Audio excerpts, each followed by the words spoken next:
Fawn and Matt. We're an interracial couple with 2 kids wanting to do something that highlights the power of friendship and what it means to be in the company of true friends. We're going to move our society away and out of the loneliness epidemic and into a friendlier, happier world. Welcome to our friendly world. Better, stronger, together.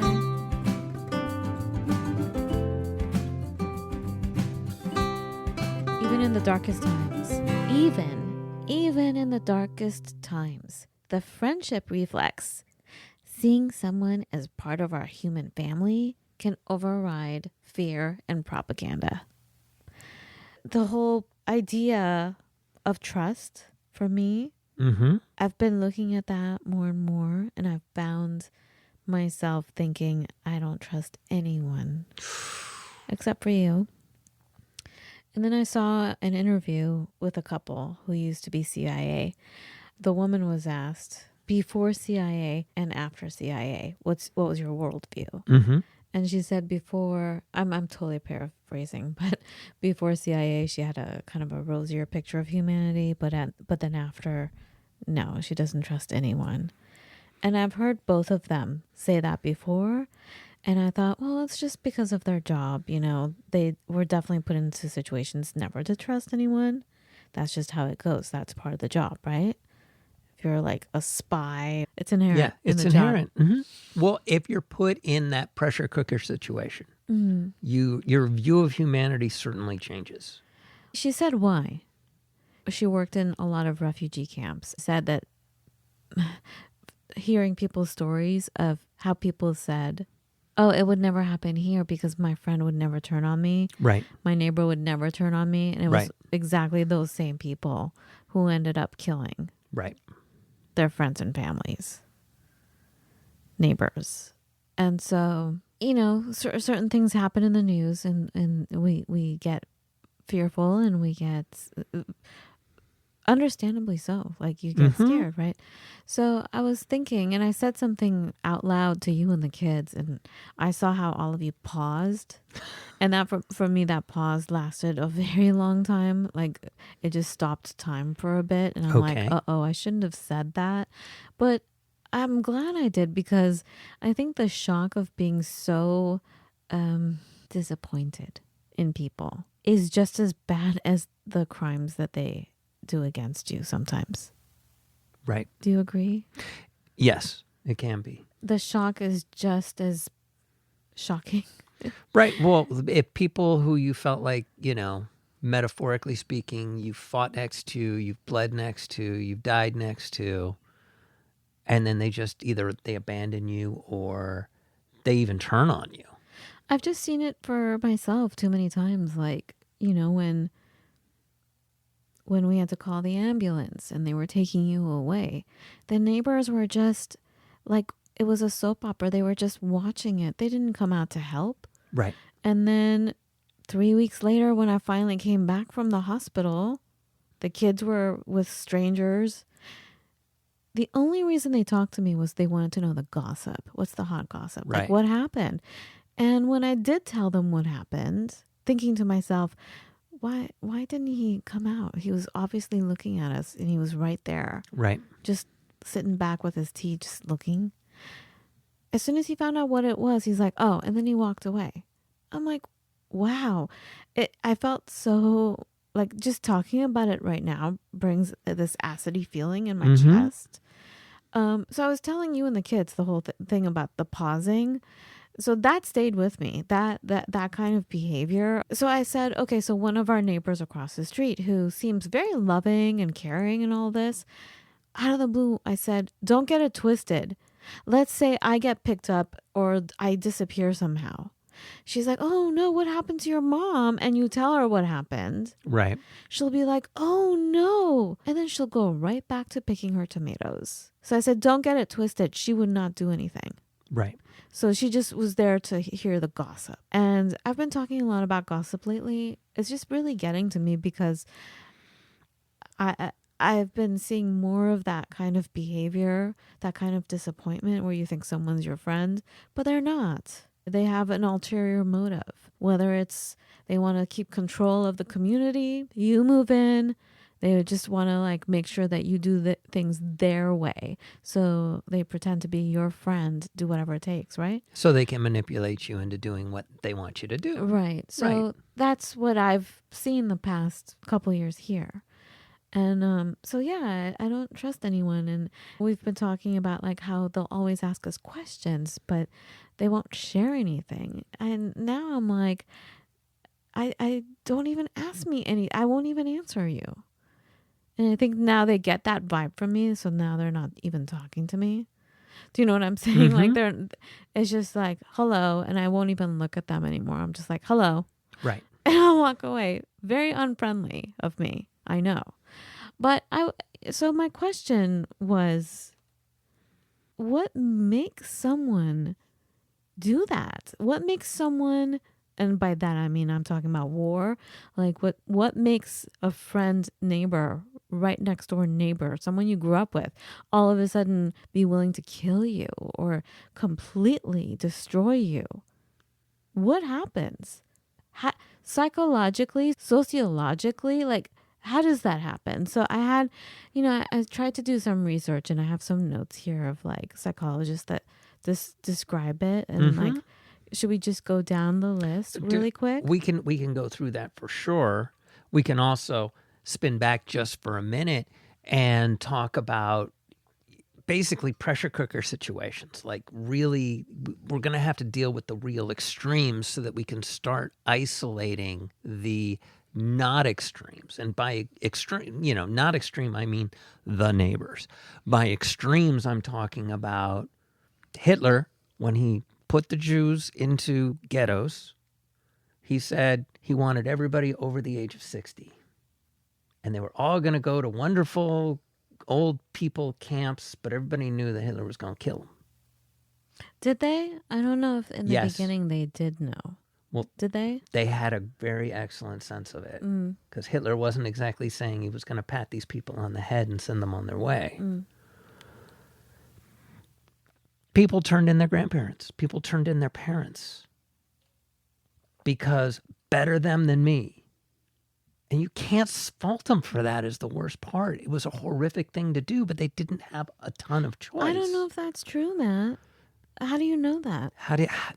They knew where all the old people were. But how do you and know they that knew people? Whose parents they how do you were. know children actually turned in their parents? Children being like adults that whatever. How old? How did all these people go? And more specifically, the one anecdotal story I can tell you is these parents hid their parents. They made a bunker for them. It was all super secret and everything else. And the Germans said, well, where are they? And they said, we don't know. And they said, well, if you don't give them to us, we're going to take you. Okay. So welcome. And that's the pressure cooker extreme. And we're getting super serious, super fast today. But what are you going to do? That's one of the many kind of stresses that gets put onto it. And that absolutely, once again, extreme case. But, that starts to really give you a sense of human nature. And the whole discounting, like that's not really happening because that is happening right now in the United States. Like you go to certain friends, I go to certain friends, I'm like, oh my God. They're like, what are you talking about? What news are you reading? What news are you getting? That's not happening. When I'm like, hey, people are disappearing. People being rounded up and taken. Right. And then they make me feel like I'm crazy. Well, and that's kind of the second one. It's happening everywhere. That's the second one, though. What did you say? You said people are getting. They're illegal immigrants. They're not people. Oh my God! Yeah. Right. Yeah. That's the second way that this thing happens. Because they are the others. They are no longer. But that's just it. So we were talking about They're not this. us. They're them. But we were talking about this, and I said, hey, like, because I'm a person of color, and they're just rounding everybody up that looks a certain way. But So I was like, hey, like, don't get it twisted. They seem like they care about us, but in the end, she'll go back to picking her tomatoes 10 seconds after you say whatever happened. Right. Do you know what I'm saying? Yes. Like, if that happened. Right. Right. And again, you make the moral justifications, though. Welcome to, you do things and then you later morally justify whatever it is you just did, which is the really fun part. There's a Right. disconnect in your brain and your memory and your everything else. So guess what? What's the easiest answer I can have that'll make it easy for me to sleep at night? I guess she was illegal. Regardless of whether or not you were or not, they can define it that way and they can go to sleep. How scary is that? So, getting into the sociological forces, so there's group identity and othering, which is what you're talking That's what about. I just said, yes. Humans have a strong tendency to divide into groups, us, them. And that's what's happening now here, especially when political, religious, or ethnic lines are emphasized. People can be conditioned to see even in their neighbors as outsiders. I mean, I've always felt like an outsider wherever I've gone. And I saw this starting to happen way more than ever before. Starting in 2016 was the whole you're dehumanizing people by calling them cockroaches or calling them dirty or violent, low lives. Even like in all groups, like those people are uneducated. They're stupid. They're crazy. It's just you're othering them. So it makes it easier to commit terrible acts upon these people. It makes it easier to discount them. And when bad things happen, then you're not as empathetic. Then there's also social pressure.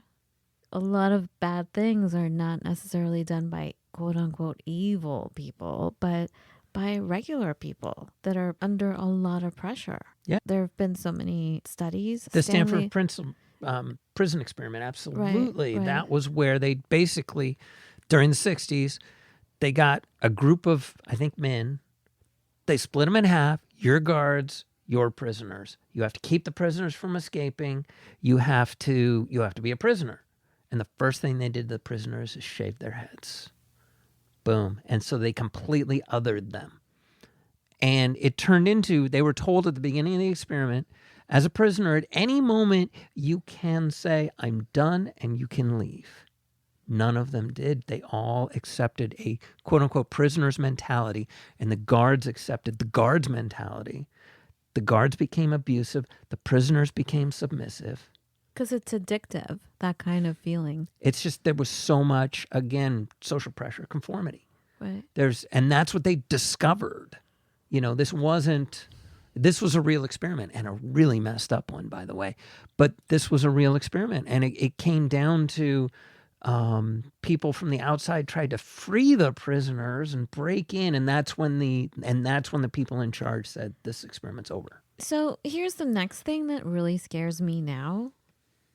Because people are so scared about things getting really bad in the United States, right, and like civil war again and everything. Things are possible. What's happening now, and I'm afraid of it getting worse with the dollar losing its value and everything, and so many people are without jobs. Mm-hmm. The scarcity and competition thing, because that's when you're in competition for food, for shelter, for anything, right, or for survival, right. You're in a scarcity. You enter a scarcity mindset, and that's when you can just throw everything out the window and go, I don't care if I look bad. I don't care if I'm losing a friend.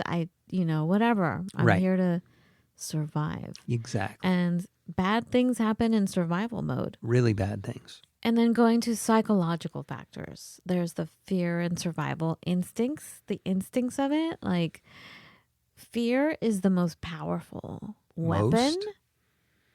Most is weird, but it's a very strong one. Okay, you're right. Love is the most powerful. But fear can control people.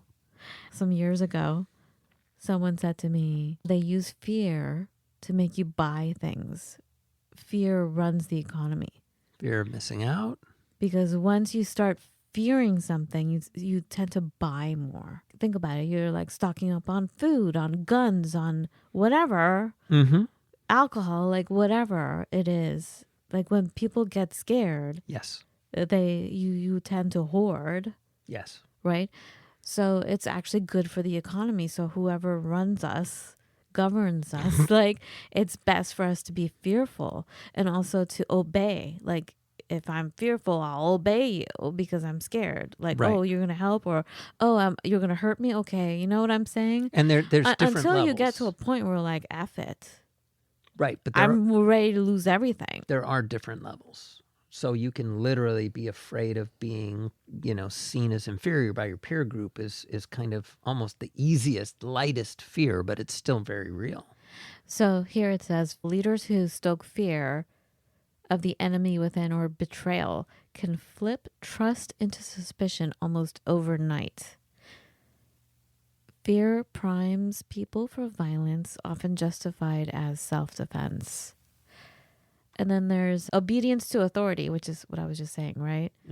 Yes. When trusted leaders, governments, or religious figures sanction violence, when they're like, yeah, it's okay, then people have this moral permission to act against their neighbors, their friends.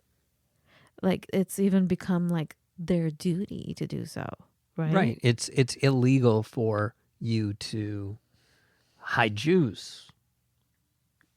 Ethics class taught me the easiest way to really tear down kind of a lot of the moral and ethical quandaries, even though it's become fashionable now, is to tie them to the Nazis. However, in internet speak, that's a terrible thing because we've almost trivialized the Nazis, or they're brought up too often. And this subject, I think subject matter warrants that. I disagree with you. I don't think bringing it up too often is the thing. I think making it like it's no big deal.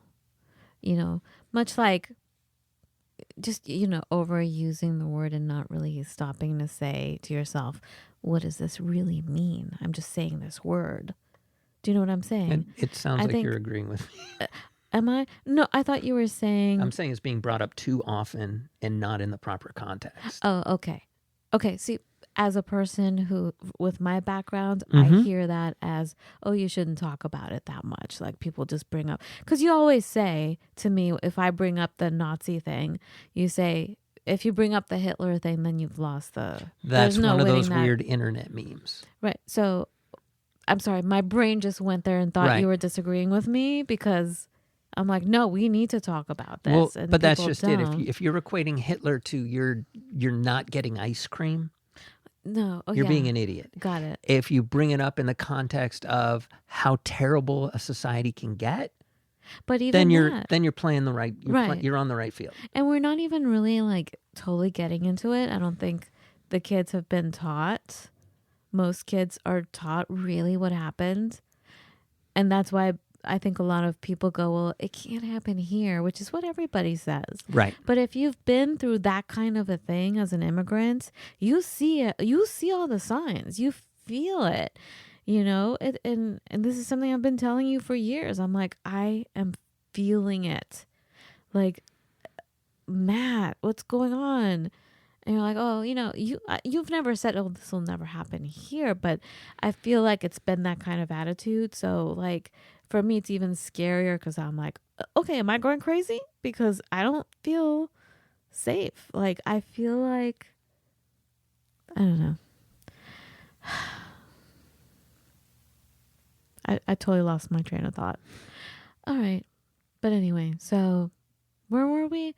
Oh, so the other thing is cognitive dissonance and justification, right?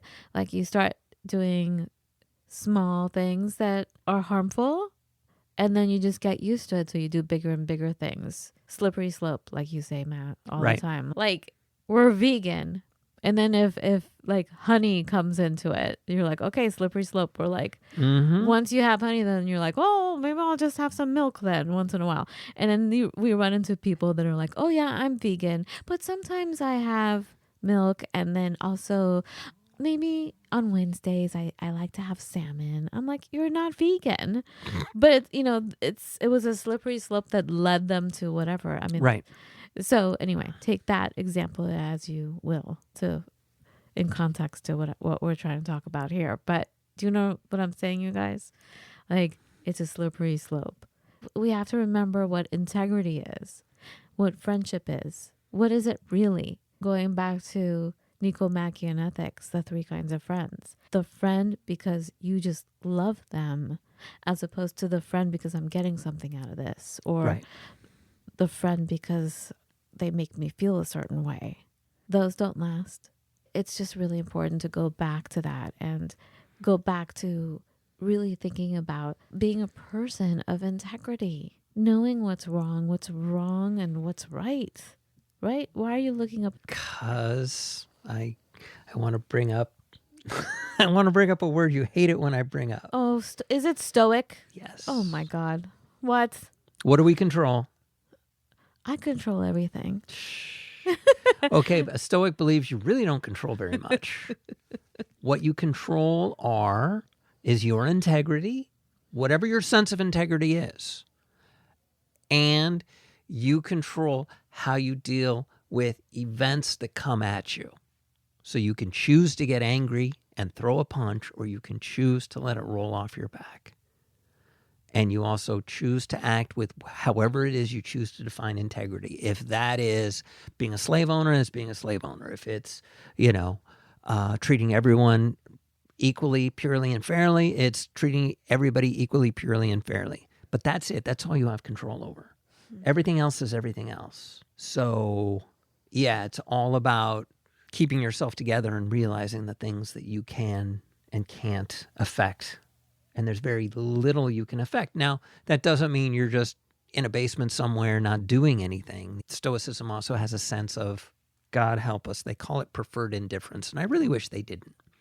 These are things that you'd be a lot happier if they did exist. Things like having a job, being rich, being mega healthy. But these aren't necessarily things you can control. These are things you can influence but not control.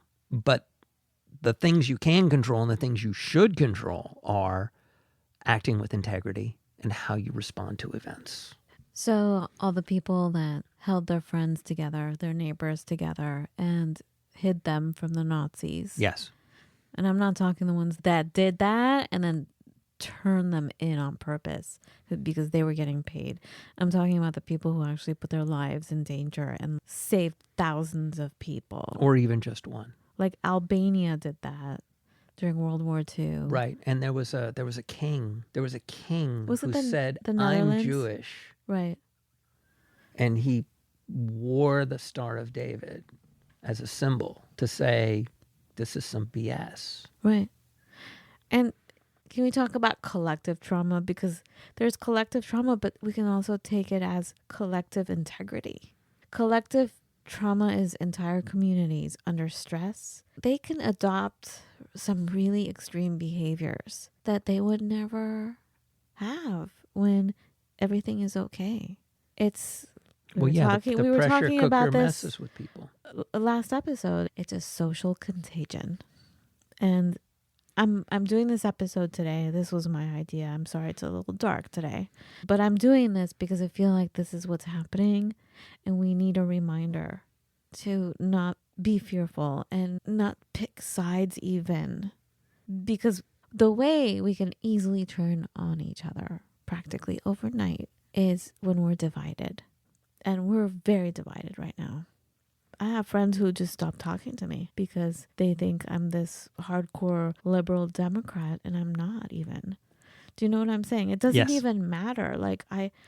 And I'm not anything. But for them to just that was it. And mind you, I never even said anything political. I was always very careful.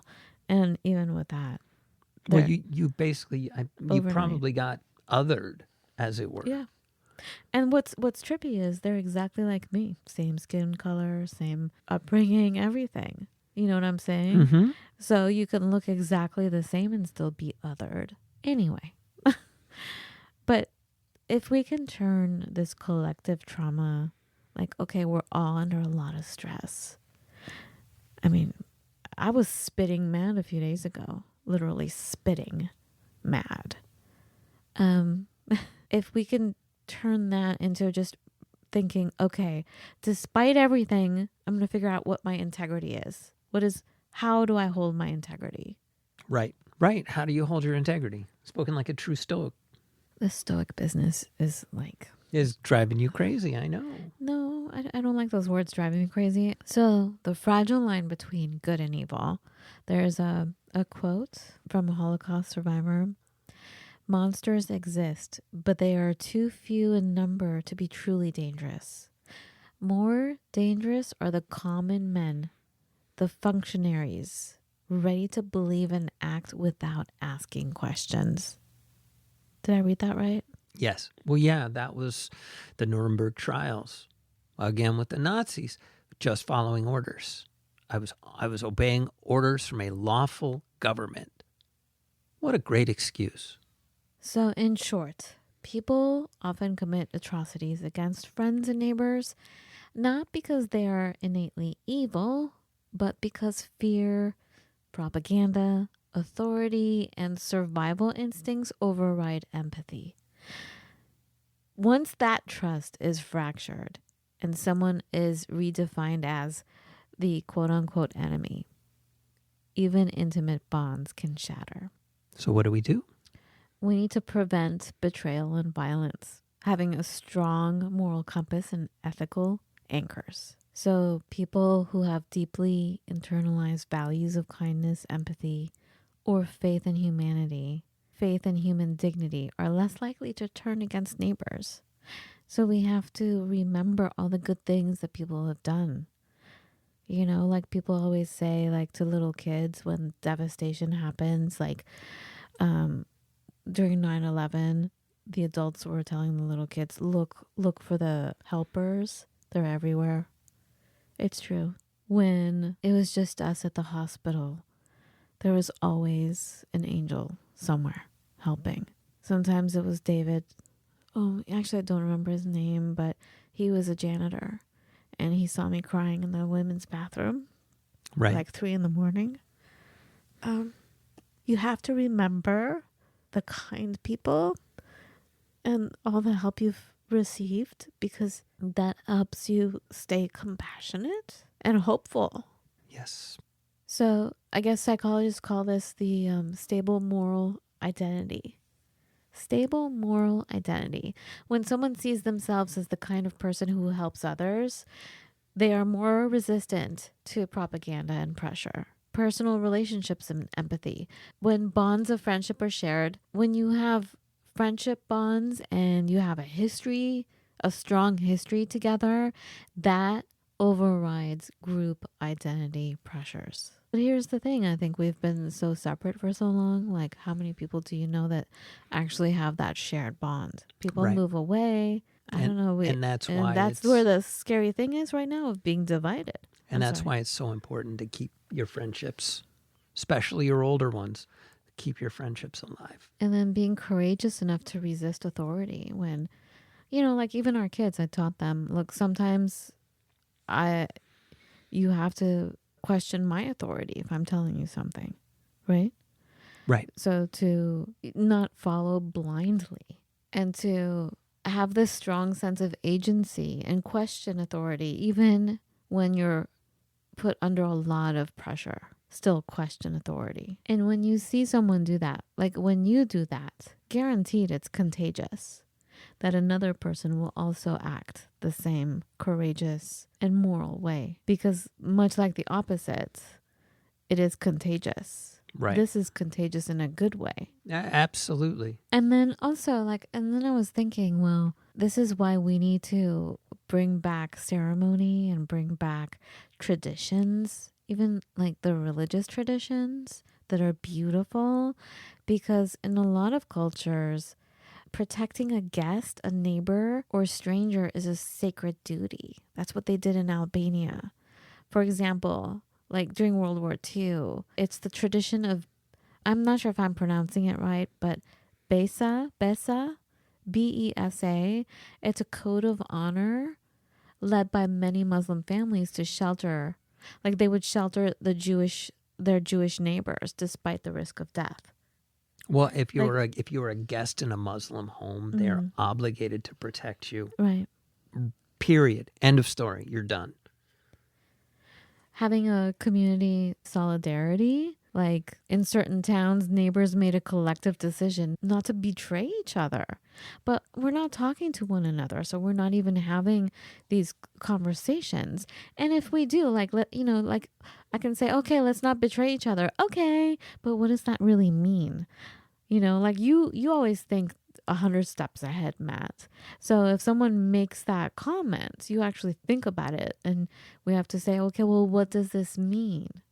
I remember we were somewhere and you said you looked at someone, this was our relatives, and there was a friend that came over of one of the relatives, and you said, she will betray the friendship for $200.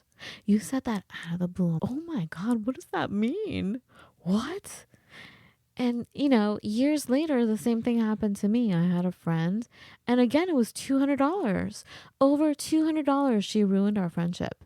We were having a really hard time. We were both unemployed, freaking out. I had purchased something on the internet from her, like an e-course, and it was someone that used to come on our show, actually. And I said, hey, I didn't sign up for this. Now it's an ongoing thing every month. Can you please end it? Because, Matt's not working. I'm not working. It's really stressing me out. And she wouldn't do it because she wanted to get paid. She had no empathy or compassion for my situation. Well, here's the problem. She had plenty of empathy for your situation. She just had more empathy for her own situation. Yeah. And that's the problem, is people have lost the sense of moral absolutism, and they've gotten into moral relativism, and moral relativism always breaks down. That was the big takeaway from my intro to ethics class, which I keep referring to. Of all the courses I took in college, not programming, not gravity, I learned gravitational constants. I come back to sociology of love, which I haven't talked about on this course, on this podcast, but I also come back to intro to ethics. And it's important to realize that you either decide killing is wrong or killing is not wrong. Those are your choices. You can make all kinds of fun-filled decisions around it and say, well, if it's Hitler, well, if it's 2 million people on one side and one person on the other side, no, you're still assigning value or weight or anything else. Killing is wrong or killing is not wrong. Take your choice. That's an absolute. Right. And come up with everything else you want to come up with because of it. Empathy and, to make yourself feel better. But like the kids were talking about it, and there's this psychological experiment. And the psychological experiment is, if you pull a switch, you're going to kill 2 people. If you don't pull the switch, you're going to kill 20 people.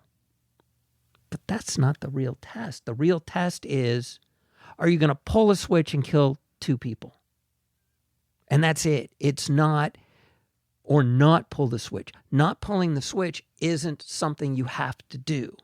Pulling the switch is a cognitive action. So you are making the decision to kill 2 people, or you're moving on with your life. And that's how I saw that equation, which is why I had such a difficult time understanding it. Now, point of fact, if I was in that, ultimate observer mode where I knew 100% of the whole story, I'd pull the switch. Life is simple. But it isn't that simple. You don't know what's going to happen. And you just don't know anything, because not pulling the switch, is that just like ignoring a problem and saying, you know what, I don't want to get involved? Is it you hear something out in the street, you hear someone crying for help, and you're not even going to call the police and just kind of go about and pretend you didn't hear it because you don't want to because you don't know? You can say, well, I don't know what's going on. I don't want to get anyone in trouble, so I'm not going to call the police. And welcome which to is what people used the to do. decisions that you can make to justify whatever it is you choose to do in hindsight. So it's those what do you call these things? Moral dilemmas. Those moral dilemmas are impossible. They can be. No, they're impossible. They are impossible to me. Basically you have to do what you feel is right in the moment. Life is crazy. Yes, it is. But that's why it's important that you have an understanding of what you believe is moral and not moral. And you do your darndest to hold on to it regardless of the situation. And that's just it. I don't think we have leadership, whether it's parental or anything anymore, to know what our morals should be, to give examples.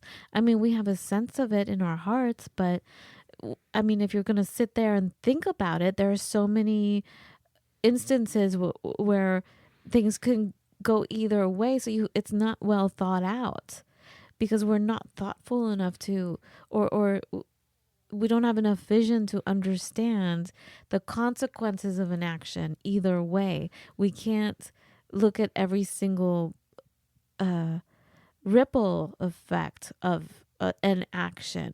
Most people aren't talented like that. You are. I'm not. I go by instincts and I go by emotion. You muddle through as best you can. Yeah, but it's not well thought out. I wish I was more thoughtful. I wish I was smarter. I wish I was more able to have the capacity to even, or the capacity of concentration to keep my mind focused on, okay, if A gets pressed, then B and C and D, and how are things going to line up? Right. I wish I could think like that. I'm purely 100%. I want to say 100%. Instinct. Instinctual. Yeah.